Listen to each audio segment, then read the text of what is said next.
നമുക്കൊരു പൊതിച്ചോറ് സെറ്റ് ചെയ്താലോ? സെറ്റ് ചെയ്യാനൊന്നുമില്ല, ഓൾമോസ്റ്റ് എല്ലാം റെഡിയാക്കി കഴിഞ്ഞാൽ പിന്നെ വാഴല വെച്ചേക്കണ കണ്ടപ്പോൾ എനിക്കത് വീഡിയോ എടുക്കാനൊരു പുതി.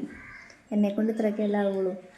നമ്മൾ എന്തിനാണ് ഞാനത് ഉണ്ടാക്കാൻ നിൽക്കുകയാണെങ്കിൽ ഇരട്ടിപ്പണിയാണ്, പക്ഷേ ഇങ്ങനെ വീഡിയോ എടുക്കാൻ നമുക്ക് പറ്റും. അപ്പം നമുക്ക് കാണാം. അമ്മ എല്ലാം സെറ്റായാ? സെറ്റായി.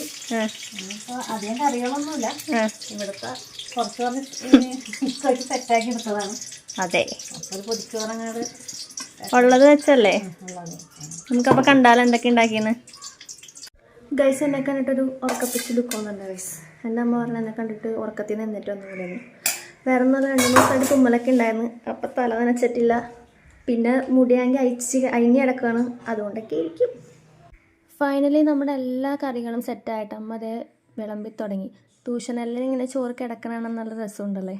നെക്സ്റ്റ് മാങ്ങാ ചമ്മന്തി, നല്ലൊരു അടിപൊളി മാങ്ങാ ചമ്മന്തി കേട്ടോ. പിന്നെ അതായത് നമ്മുടെ ഉരുളക്കിഴങ്ങ് ഉപ്പേരി, പിന്നെ അടുത്തതായി നമ്മുടെ മുട്ട വറുത്തതുണ്ട്, പിന്നെ ചെറുപയർ തോരൻ.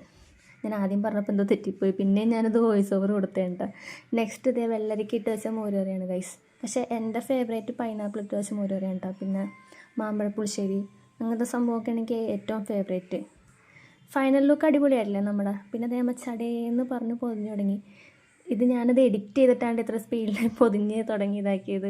കാരണം എന്ന് വെച്ചാൽ മറ്റേത് ഭയങ്കര സ്ലോ, അപ്പോൾ ഞാൻ എഡിറ്റ് ചെയ്തതിൻ്റെ സ്പീഡ് കുറച്ച് കൂട്ടിക്കൊടുത്തു. അപ്പോൾ ഇന്നത്തെ നമ്മുടെ പൊതിച്ചോറൊക്കെ റെഡി ആയല്ലേ അല്ലേ? ഞങ്ങളുടെ പാക്കിങ് കാര്യങ്ങളൊക്കെ കഴിഞ്ഞപ്പോൾ ഇന്നത്തെ നമ്മുടെ കൊച്ചു വീഡിയോ എത്രയുള്ളൂ. Love you and bye, Tata.